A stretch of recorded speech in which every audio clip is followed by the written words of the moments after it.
Hey folks, welcome back to another episode of D-Ray's Garage, where today we're going to check out these results.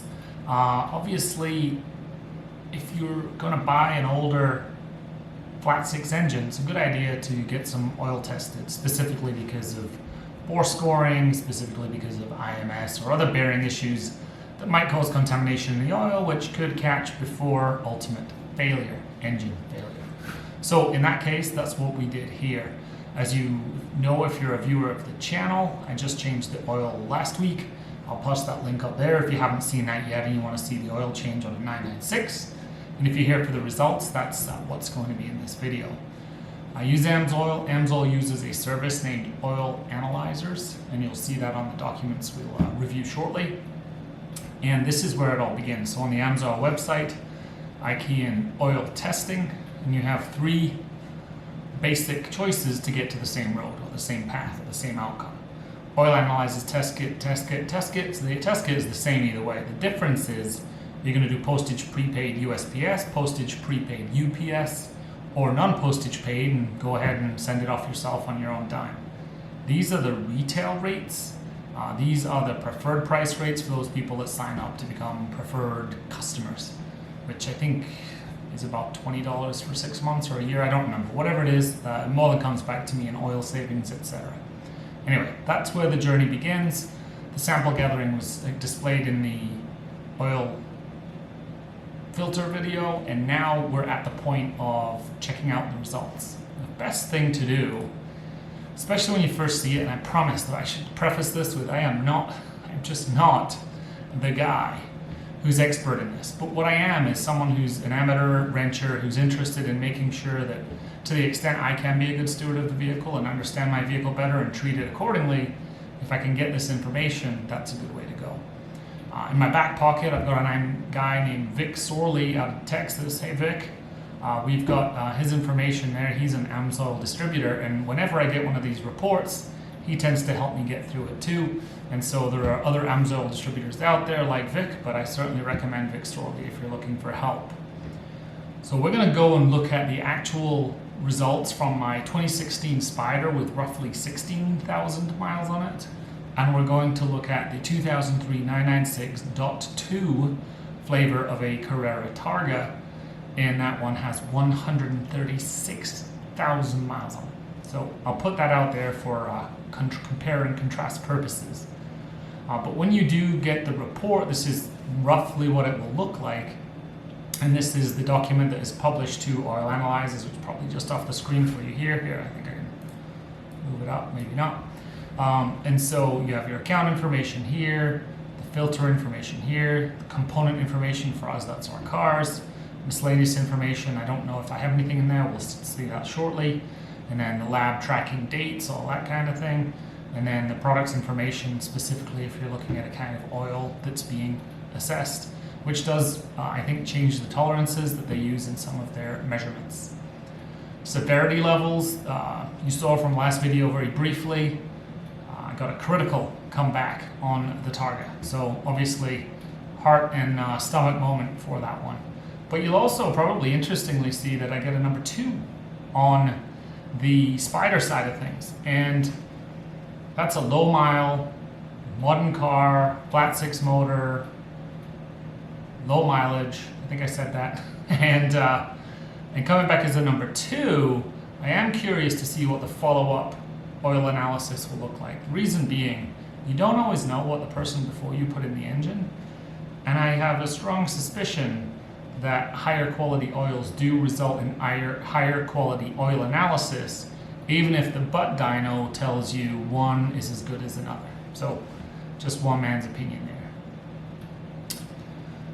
Here in the first section, you're going to find the wear metals, contaminant metals, multi-source metals, and additive metals. I'm not going to pretend to know what all of this is exactly, but this document here can help you if you're really an engineer type, get into the details. Ultimately, what you and I are looking for are numbers that fall outside of the norms. But wear metals would be the section I was most intrigued about when it came to the Targa. And interestingly, it turned out that viscosity on both of my motors is kind of an interesting compare and contrast on that front.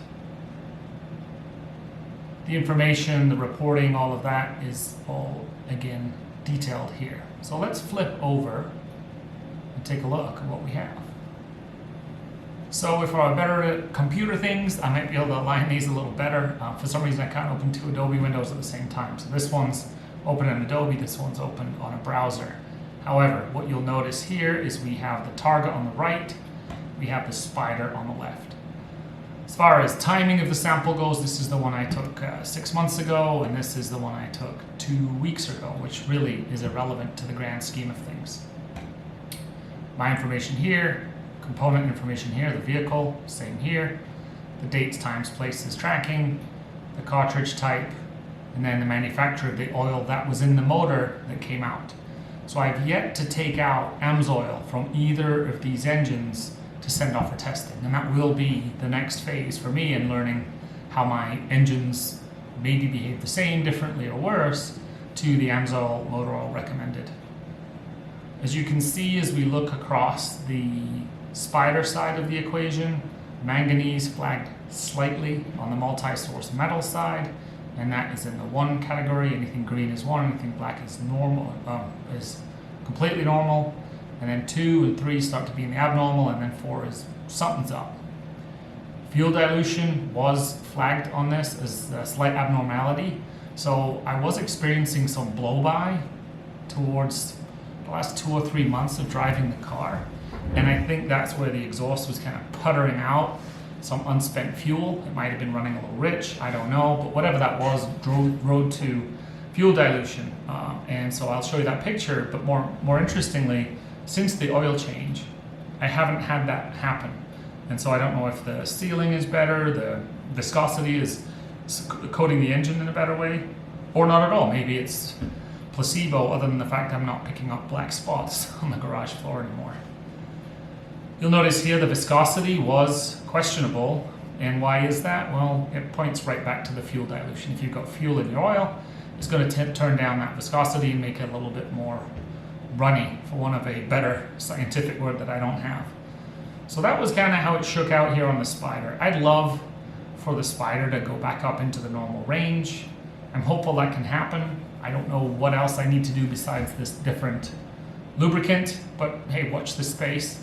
We'll check this out here in a couple more months. We'll do these again and see if the numbers have shifted at all. If we switch over to the Targa, the positive news, which ties back to what was found from the PPI, which ties back to what was found or not found on the oil change that I did recently opening up the cartridge, is there's just really nothing abnormal on the metals side. Now, this one flagging for titanium here in that number 2 abnormal range, not ridiculously scary, but observable. You can read here that titanium sources may be alloy metal from rolling element type bearings and shafts. Now, I'm not going to say that didn't give me a pucker factor, but I don't think there's any titanium in these motors. If you know differently, comment down below and tell me which part of the car has titanium in it. What I suspect is a greater probability is that maybe an oil that was used had an additive that included titanium. I think that can be a possibility. So again, something that I'll be watching as we go through miles and go through oil changes. The viscosity of the oil, highly problematic. This motor either really broke down this oil, or maybe this wasn't in fact the oil that was in there. The one anecdotal piece I can tell you about the oil change was, or the acquisition of the car, when I got the car, there was a little one of those Jiffy Lube type stickers. It wasn't Jiffy Lube, but similar. A little plastic sticker in the windshield telling you when it was done and when it was due.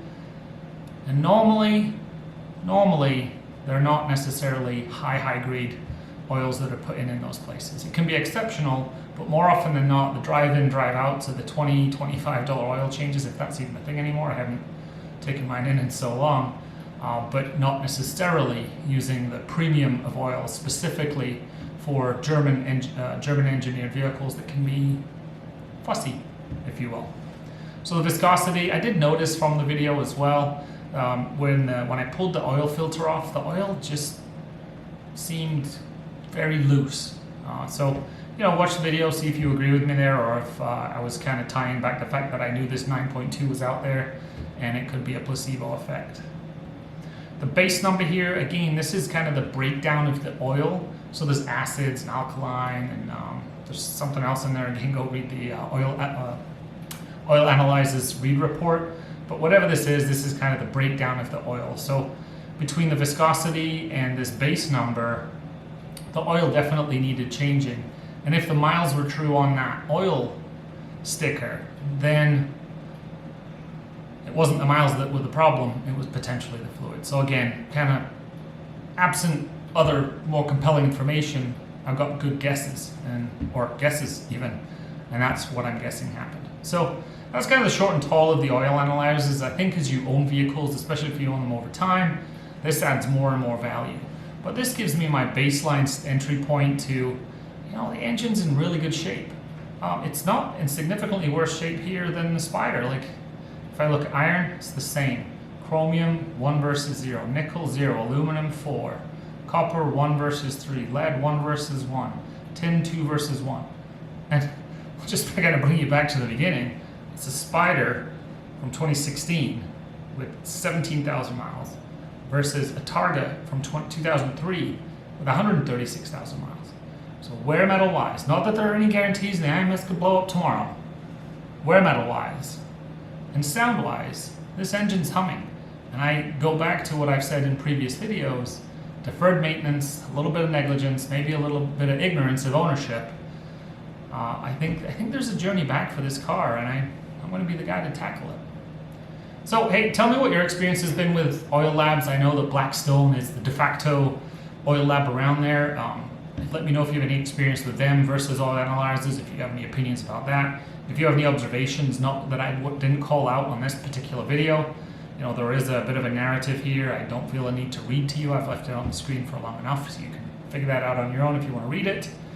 And ask any questions down below. Like I said, I don't pretend to be an expert, but I'm certainly a curious learner at this point in time, and hope you found this video interesting. If you did, drop me a like so other people like us can see this stuff and inform us all, and maybe even subscribe, because I'm going to keep this 2003 Targa journey going and keep evolving the changes to bring it up to modern day-ish standards, or at least somewhat of its former glory, and treat it a little better than I anticipate, or my suspicion tells me it has been treated in recent times.